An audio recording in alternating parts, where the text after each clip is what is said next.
Hello, good afternoon, and welcome to the Midday News.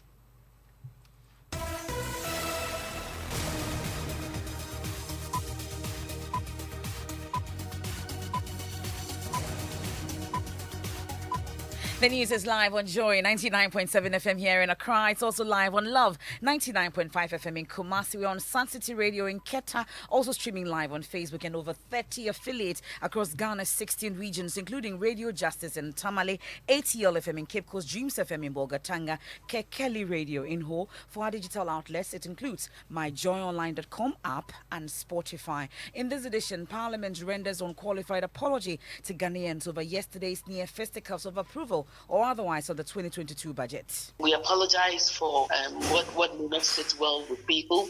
We will work bearing in mind the nuances and the cultural sensibilities of the people that we serve.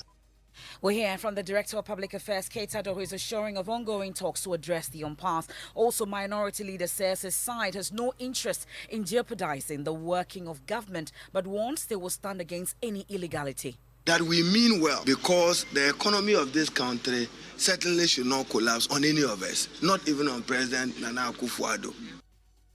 And we'll take a look at the chaos, the disagreement and entrenched partisan position that has characterized the 8th Parliament less than a year into its 40-year mandate. Anytime a member is presiding, shut up! Hey. You should shut up, brother.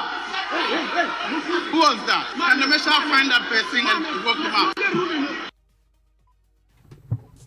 We'll find out how the Speaker and his first deputy may be leading different charges. Clearly, the noes have it is accordingly lost. Subsequently, the vote and declaration that the budget statement was rejected are also hereby declared to be of no effect. This afternoon, get the new jabs. The charge by health experts to Ghanaians as scientists detect at least 34 cases of the Omicron strain in travellers who arrived at the country's airport. The best bet we have against minimizing death from COVID-19 is vaccinations. That these vaccines will hopefully maintain relatively good efficacy even against Omicron. We have details as transport operators kick against mandatory vaccination requirement amidst growing vaccine hesitancy in sports. It is about time to get yourself vaccinated if you want to access any venue hosting a competition under the umbrella of the Ghana Football Association. We have details in 20 minutes. An easy access to finance dominates discussions at Farmers' Day conference is underway in Cape Coast ahead of the main event tomorrow. We're live on the ground. That and more here on the Midday News with me, Emefa Apau.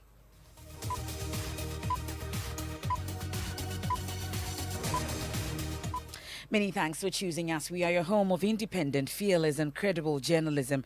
This afternoon, Parliament is assured of working to resolve the disagreement over the approval or otherwise of the 2022 budget. According to the Public Affairs Directorate, the gains achieved in the last 24 hours or 24 years will be guarded jealously. This comes on the back of a near fisticuff which ensued in Parliament yesterday after First Deputy Speaker Joseph Osei-Wusu rules that he was not the Speaker as he threw out a motion by the minority. Anytime a member is presiding, either a deputy speaker or a member who by necessity is elected from among members to preside, that person does not vote. He's debating. You are debating. Who was that? Shut up! Hey. You should shut up, brother. Who was that? Can the measure find that person and work him out? But the Director of Public Affairs, Kate Ado, who is unhappy with the recent development, has rendered an unqualified apology to the general public, adding there are ongoing talks to settle the impasse. It's been a very stressful few days, but we want to assure everybody that, as I'm sure everyone is aware of, this is in the best interest of the country. All the parts that are agreeing or disagreeing are doing so based on very deep convictions that have to do with the public interest, and that is what is paramount. We recognize that there have been issues that the public is anxiously waiting to see a resolution, and Parliament finally coming out with solutions to what seems to be major disagreements at the moment. We can, as Parliament, we can assure the citizens that we are working on ensuring that as soon as possible, as soon as practicable, we'll be able to put together a resolution that will serve the interest of each and every Ghanaian. And that is what we are working for. Anyways, that's what Parliament, institution of Parliament was actually set up for. That's the Director of Public Affairs, Kate Ado there. We'll go to Parliament for more on this, but we've been hearing from the Minority Leader in Parliament, Haruna Idrisu, who says his side has no interest in jeopardizing the running of government, but warns they will stand against any illegality. That we mean well, because the economy of this country certainly should not collapse on any of us, not even on President Nana Akufo-Addo. That cannot be my wish. But he must govern with respect to the law and the Constitution. The First Deputy Speaker must respect our standing orders and respect the provisions of the Constitution. When I said, except otherwise as provided in the Constitution, if you come and read 104 and it provides, except otherwise as provided in the Constitution, it simply says, respect what is in 102. Our democracy should not suffer. We will demonstrate that from today, as I said, the business of Parliament, I will subject it to a new standard. So that's the Minority Leader, Haruna Idrisu, and as we've been reporting minutes ago, Parliament has since rendered an unqualified apology. For those of you who watch the live scenes on the Joy News channel and all our social media platforms, you may have noticed what ensued in Parliament yesterday, and there's been an apology for that. Let's bring in our parliamentary correspondent, Pakwesi Parker-Wilson. Parker, so let's just be clear on this. Is it the Public Affairs Directorate that is apologizing on behalf of Parliament, or the leadership and everyone is involved in this kind of apology that we've been hearing? So, MFA, the understanding is that it is from the Public Affairs Directorate of Parliament and by extension, Parliament as an institution. So it is not the NP, but Parliament as a whole rendering an apology for what happened yesterday. Parliament believes that what happened was not really well and does not augur well for our democracy, and that they know that Ghanaians are expecting more from Parliament and the MPs. And so this apology is to every individual who felt offended by the actions of the MPs in the chamber yesterday. So it appears this is the second time we are seeing this or hearing this kind of apology from Parliament as an institution. But since we heard this, apology, have we interacted with any of these MPs? Is it a sincere apology? Do they concur? In fact, the MPs themselves are not enthused about what happened yesterday. Yesterday, for example, Samuel Atacha of the Bokasad constituency really was very shocked about what was happening. So some of the MPs have engaged actually clearly are not happy.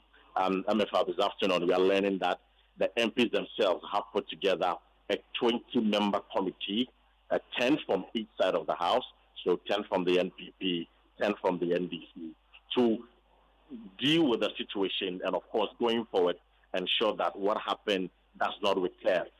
On the NPP side, we are told that it is Dan Botwe, the Member of Parliament for Okre, who is leading the team, whilst on the part of the NDC, that is the Member of Parliament for Asawase, Muntaka Mubarak, leading the NDC.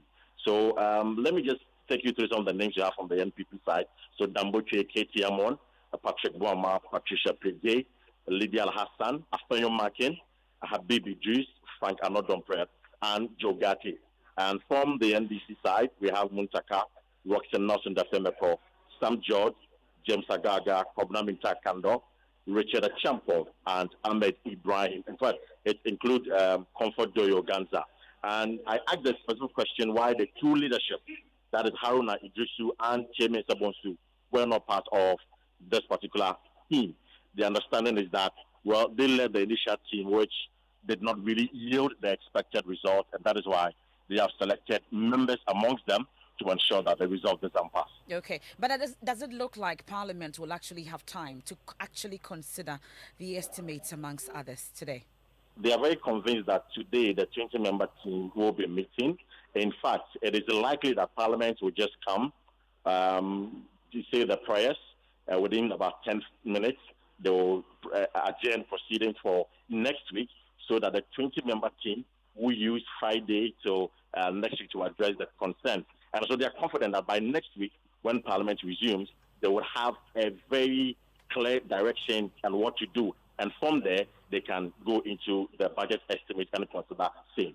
Great reporting there. That's my colleague Kwesi Parker-Wilson reporting from Parliament. And you all know by now that the 8th Parliament is just 11 months into its 4-year mandate, but likely to go down as the most in history, as the most chaotic, where partisan consideration rather than the national interest took center stage in the Fourth Republic. At the center of this seeming mistrust among the MPs is the role of the speakers in maintaining order and ruling on key sensitive matters. My colleague Elton Brobe looks at some of the comments, rulings of speakers on matters that came before the House. For the first time in the Fourth Republican dispensation, an opposition political party has the speakership of the House. Alban Kingsford Sumana Babem election gave a taste of what was to come. The military has no business in our chamber. At the onset of his role as head of the legislative arm of government, Alban Babem had to rule on which side of the House constitute the majority caucus, because both the MPP and the NDC entered the 8th Parliament with 137 members. The independent who decided to do business with one side made them majority group. There is no majority party in this House. But perhaps the issue that has deepened the cracks in the two political parties was the rejection of the 2022 budget. The MPP walked out of the chamber before the question was put, but their absence did not stop the Speaker, Alban Babem, from taking the motion. Honourable members, clearly the noes have it. Is accordingly lost. 4 days later, the table changed, and this time the NDC minority stayed out of the chamber, allowing the majority leader, Osei Chairman Sabosu, to move a motion demanding Parliament to overturn the decision to reject the 2022 budget. First Deputy Speaker Joe Osei-Wusu, in his ruling, set aside the ruling of the Speaker, Alban Babem. The Honourable Speaker presiding at the time the question was put appeared not to have adverted his mind to this constitutional and procedural requirements. The record shows 137 members were in the chamber. Subsequently, the vote and declaration that the budget statement was rejected are also hereby declared to be of no effect. The matter would not be put to rest, and in less than 24 hours, the minority leader, Haruna Idrisu, moved a motion demanding the House rescind the earlier decision to approve the budget. The motion was, however, thrown out by the Deputy Speaker, Joe Osei-Wusu, after 3 hours of debate. It must be clear that a Deputy Speaker is not a Speaker. I am a member of Parliament. I was counted to make the motion. Therefore, the application, the request, the application. That is before the House. Substantive Speaker Alban Babem is expected in the country on the 14th of this month. It is unclear if he will seek to revisit the decision taken in his absence, as the minority have indicated. But as the nation awaits his arrival from Dubai, the sign is clear. If you want to get on the side of the Speaker, then you need to be his friend. You have to be my friend, not me being your friend. At least I have a position in Ghana. Number 3. What is your number? And that's Elton Brobe's report, former parliamentary correspondent, now with the executive, also a member of the political desk. But the head of that desk is Evans Mensah. He joins us on the line with some more analysis on this. So, Evans, the latest of these is the rejection of the budget by Mr. Babing and the reversal of that decision by his deputy, Mr. Osei-Wusu. What does this tell us about the leadership of this particular house? I mean, it just shows that the two sides are still very much entrenched in their partisan political ways. When the outcome of the 2020 elections became apparent, there was a lot of excitement and anticipation that for once, the even nature of the parliament will lead to some cooperation, but also some level of, doing things that are in the national interest overwhelmingly. As we have seen, the two sides of the House, either if you look at the speakership itself, whoever is in the chair, we shouldn't forget, Alban Babing is a staunch founding member of the National Democratic Congress. His two deputies are from the other side of the MPP. And everything we've seen show that both sides are playing to their political gallery, partisan gallery, which is exactly what we've seen. And the divisions, I don't expect this to be the last of what we see. I expect to see more of this down the line because that's the nature of parliament everywhere in the world. Thankfully, we'll get to hear your politically incorrect side later today on State of Play. What should we expect? So the fundamental question we're asking is, are we being played? I mean, we expected that there will be some national interest in this competition. honestly, have you seen the national interest in the back and forth? And we are calling it the budget approval farce. Have you seen the national interest at play in this budget approval farce? We think possibly we are being played. We are going to be talking about our state of play at 2:30. Thank you very much. That's the head of our political desk, Evans Mensah. He'll be joined by Winston Amwa on State of Play on all our social media platforms at 2:30. You don't want to miss it. Now, this afternoon, get the jabs now. That is a charge by health experts to Ghanaians. As it emerges, scientists in the country's labs have detected at least 34 cases of the Omicron COVID-19 strain. The Noguchi Memorial Institute for Medical Research said these were observed in samples collected from some 120 travelers who arrived at the airport just last week. Professor William Ampofo is lead virologist at Noguchi. Check on recent arrivals into the country. We selected all the samples that had come in within the past couple of weeks. And then we also selected community samples. So from the quarantine system and also from community samples, we did a check, almost 200 samples, and we found about 28% of Omicron in the travelers. We didn't find Omicron variant in any of the community patients. So this is in line with the epidemiology that we know of this strain that it's spreading. We found it in some travelers from South Africa, from Nigeria, many countries that we found this variant. And of course, as the Director General said, the first detection was in a traveler who had arrived on the 21st of November. So this is a reflection of the system that we have in Ghana, where people who test positive are put into quarantine, and then we're able to see what kind of variant may be introduced into the country subsequently. How many travelers in all did we detect this strain in? Well, it's still unclear whether the strain has entered the community yet, but there appears to be a growing level of vaccine hesitancy in Ghana. Experts say the rollout of the mandatory vaccination policy is one of the surest ways to contain the spread. But some of the targeted groups for vaccination are opposing the policy. Listen to Head of Communications of GPRTU, Abasi Moro, who wants the policy reversed. They should strategize and come up with something which will attract people, which will make people to understand that, yes, there is a need for you to go in for the vaccine. After all, this vaccine is free. You need to protect yourself and protect others. In the business that we are doing, we have a lot to do. We have to make sure we talk a lot. We have to convince the people, our drivers in particular, to understand that, yes, you need to protect yourself and protect others. So they should change their strategy in which they are. You can't force people to take this vaccine, but you have to, talk to them to get that understanding. That's the head of communications of GPRT, Abasi Moro, there speaking on PM Express last night. But are these concerns and that of others legitimate? The Pharmaceutical Society of Ghana have a statement on that, and my colleague Manuel Cranting has a copy of it, joins me in studio. Walk us through the details of that statement. Of course, a statement which is signed by the president of the Pharmaceutical Society of Ghana, Samuel Kordonko, says in part that lack of awareness of the magnitude of the threat posed by the COVID-19 and the risk of contracting it, mistrust of vaccines developed in Western countries, as well as religious beliefs are some of the reasons people hesitate to take the vaccine. But it is assuring the public that COVID-19 vaccines are safe and effective in reducing severe disease, hospitalization and death. While no vaccine is 100% protective, as they say, the above benefits are compelling for pharmacists to advocate for its use. Manuel Cranton there, you're still not convinced that you should take the vaccine? You should listen to immunologist at WACPIP, Dr. Yaobidiak, who is charging Ghanaians to take it. I was just going to say, and finally, unlike last year, one thing we have to remember is last year we did not have the luxury of vaccines. Last year, we were talking about, Christmas, and we're talking about the airport, and we're talking about COVID hygiene protocols, but we did not have any vaccines. Now we have vaccines, and we have enough vaccines in this country right now to vaccinate a good number of people. So I think those who have not yet been vaccinated should avail themselves. I think that is another area that ordinary people can take the responsibility or take their destiny into their own hands.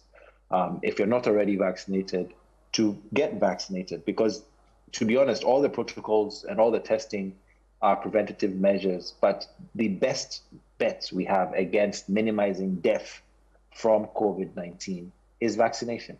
And all the evidence currently available suggests that these vaccines will hopefully maintain relatively good efficacy even against Omicron. So if you're worried about Omicron, the best thing to do is to get the vaccine. And I think that is an area that needs to continue to be pushed. So that's Dr. Yao Bediako with the West Africa Center for Cell Biology and Infectious Pathogens there on taking the vaccines. And in sports, we are talking more vaccination. More and why you should vaccination take the jab. because the Secretary General of the Ghana Football Association, Prosper Harrison Ado, says that they have been engaging government to ensure they have more numbers at the stadia and would require everyone to be fully vaccinated before they can access their competitions. We, as an association, we have 25% capacity in terms of our attendance, and we are pushing for more. And you can see that the love, some people say the love is back, some say it's coming back. It is coming back. Whichever way you look at it, there are more people than the 25 who are interested in going to the matches. So we are in some form of engagement at the background to see the increment of the numbers. And one of the key negotiating factors is the vaccinations. Yes, in the countries that have full capacity today, it's because they vaccinated to a point. A chunk of their population. Yes, and so we would position ourselves to support government in this quest. That is Prosper Harrison Ado, General Secretary of the Ghana Football Association. Thank you very much. And we stay a while longer on COVID and vaccine-related issues because scientists have found varied patterns on the misinformation and misconceptions about COVID-19 on social media in Ghana. A joint study by the University of Ghana and the University of Professional Studies is therefore advocating a culturally sensitive health communication strategies that can take into account local perceptions of COVID-19. Now, this is to curb the circulation of these misconceived messages on social media on this particular pandemic. So for Tech Thursday, our medical correspondent here at Joy News, Dr. Neta Prasram, speaks with one of the authors, Martin Sektop. The study used social media content to determine the types, forms, and effects of the myths, misconceptions, and misinformation in Ghana's COVID-19 control. First, it was widely speculated that Black people had some immunity against COVID-19. Another misconception emerged that the hot climate in Africa suppressed the virus transmission. This was followed by speculations COVID-19 was being used as a biological weapon to target developed economies. For the management of COVID-19, the use of local remedies such as neem tree and herbal preparations emerged.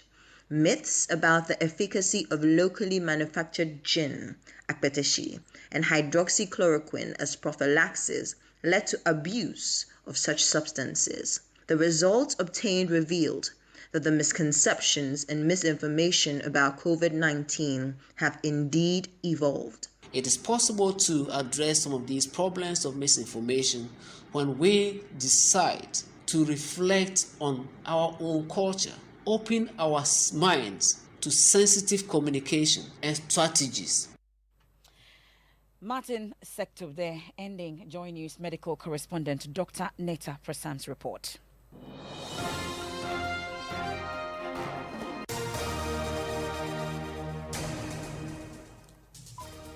Many thanks for staying with us here on the Midday News on Joy 99.7 FM. Also live on Dreams FM in Bolgatanga, ATL FM in Cape Coast, and over 30 affiliates dotted across the 16 regions of Ghana. We're also live on Facebook. We head to the central region now, where easy access to finance has dominated discussions at Farmers' Day conference is underway in the capital, Cape Coast, ahead of the main event tomorrow. Already, the Agri-Development Bank has announced significant reduction in its loan requirements for farmers. We're live there shortly. First, here's regional correspondent Richard Kwejunyako with a report. The Agricultural Development Bank says it will ease the doing of business for farmers who require access to financing in the coming year. The bank says there are many restrictions that hinder many farmers from accessing funds for agribusiness. General Manager of ADB in charge of agribusiness, Kwame Sidua-Trump, says ADB's innovations would find ways that would contribute to better yield and better access to financing by farmers. There is not much that we import that we cannot produce locally or effectively also help to make available so as even to cut back on the foreign exchange we use in importing these things. What is critical to farmers, I believe, is their ability to access funds to help expand their businesses. We are coming up with products and services that speak to specific concerns of farmers, that address critical needs of theirs, and therefore enables them to access good concessionary priced funding to expand their businesses. Agric Minister Dr. Usu Efriyi Akoto lauded farmers for responding positively to government agric policies. He assured farmers of government continued support for the agricultural production. I have worked around the world with farmers for many, many years. In many places, the government has to be on its knees begging farmers to come and join. You didn't. That's the Agric Minister there, ending Richard Kujonyako's report. We go live on the ground. Richard joins us with more on this. Richard, let's talk about preparations ahead of the big event tomorrow. Well, MFF, there is a lot that is happening on the event ground here at Adifudal College School Park. It's as if it's a festival, like the Ugbafi to a fashion festival. There are a lot of exhibitors ranging from innovators, farm input, technologies that could enhance progressive farming and a whole lot more. But the exhibitors say the patronage is a bit low and they want things to increase or show up so that they could get some good prices for their wares. Currently ongoing is the ADB forum organized by the Agricultural Development Bank on access to financing. Already ADB has been promising of a reduced bottlenecks in the access to funding. So that's my colleague Richard Kujonyako ahead of the big day tomorrow. And did I hear him talk about exhibitors? Yes, I did. I have two big fairs that I would want to introduce you to. And it's also starting tomorrow. Is the much anticipated, the most talked about Kumasi edition of the Habitat Fair 2021. It's from Friday to Sunday, and the fair is expected to give stakeholders the opportunity to explore in the real estate market. Mona Lisa Frimpong reports.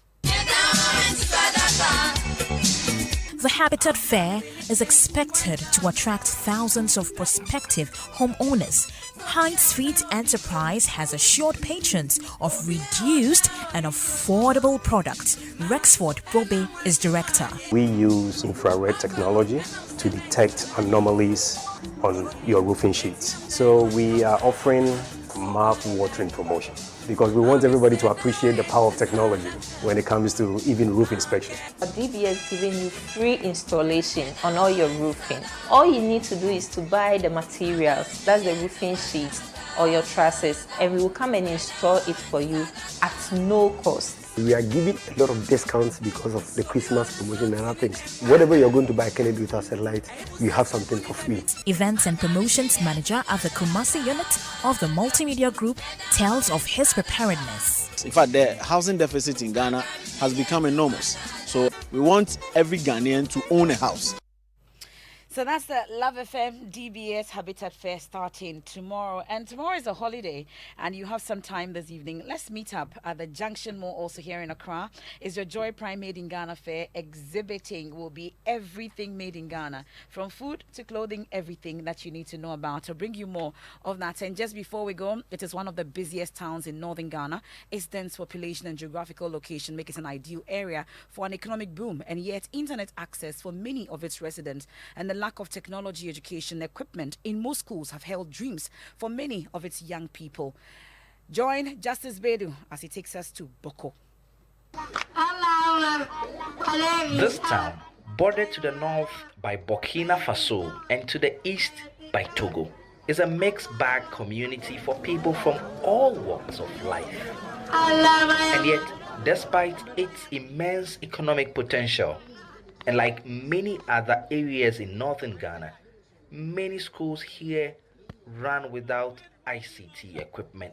In fact, learning of ICT is very difficult for us because we have no computer lab. Zainab Mohammed, now 16 years and in her final year, is one of them. When we are learning ICT, our master always write it on the board for us, and we don't normally understand it. So at times he always bring his laptop to teach us how to type and other things.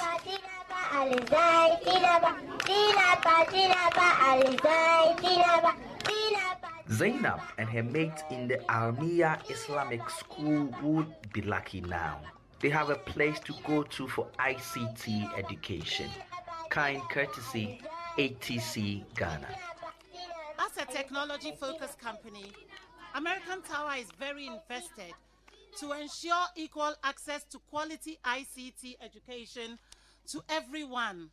And when I say everyone, we have a particular focus on DEI. When we say DEI, we are talking of diversity, equity, and inclusivity.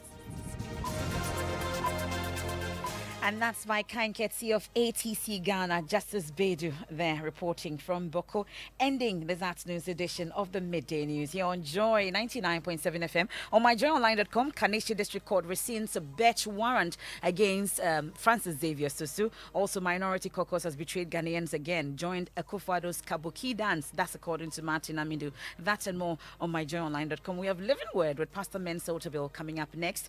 And enjoy your holiday, and remember that we are celebrating Daddy Lumba all day tomorrow. I am MF Paul. Enjoy the rest of the day.